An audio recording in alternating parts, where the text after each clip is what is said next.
So if you saw a Washington Post headline next November that said Christmas vacation's Uncle Eddie was elected the 48th president, we would all chuckle and know that somebody was having fun with us, dogs playing poker, Pope Donald. But what if the deception wasn't so obvious? Every day we wake up in a world that seems to be on the edge of chaos. No one's sure what or who to believe. Sometimes we can tell what is real and what's imaginary. Sometimes we can't. Sometimes isn't every time, though. The real information explosion isn't just headlines. It's the number of sources. We're drowning in data and content. 5 million podcasts, 600 million blogs, more than 1 billion websites. When we're overloaded, illusion starts to feel easier than the truth. In the Matrix, Morpheus offered Neo a choice: to stay in illusion or to accept the hard reality, even though that truth may be hard to swallow. Today, we face the same choice every time we decide what to believe and what to ignore. So how do we separate fact from fiction and focus on what really matters? Let's lay some groundwork for what these terms actually mean, how they're used in a world that can't seem to avoid blending the two together. A fact is something that can be proven true. Take USA Facts. They're a nonprofit organization that turns government data into simple, usable insights that we can all understand. Facts allow conversations to happen with a common set of truths. Fiction is often a story that entertains us, but in the wrong hands, fiction gets dressed up to look like facts. And this is where we too frequently find ourselves today. Facts allow conversations to happen with a common set of truths.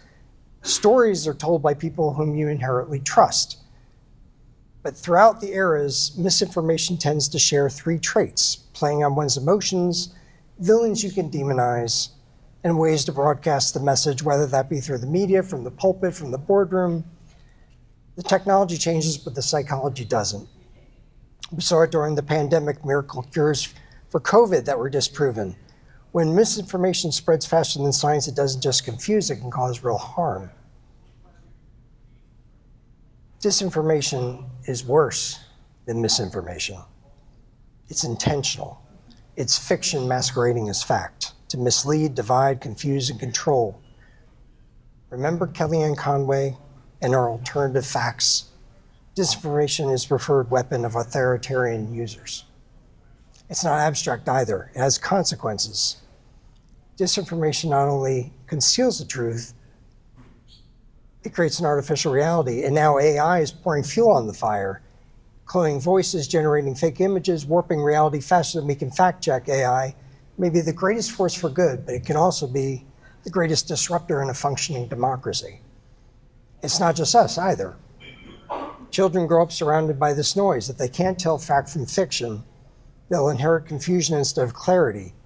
Not only the misinformation and disinformation divide us, they harm the next generation.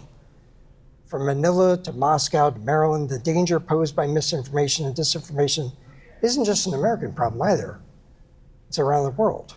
The battle over truth is universal, and the whole world is watching to see how we respond. We want to stay informed, but we don't want to be tricked. That friction between our curiosity and the fatigue that comes from trying to discern what is real and what is not is where we lose trust. Our brains crave shortcuts, confirmation bias, echo chambers, tribal thinking. They make fiction feel familiar and can make facts feel uncomfortable, even toxic. We're hardwired to take the most comfortable path that simultaneously offers the least resistance.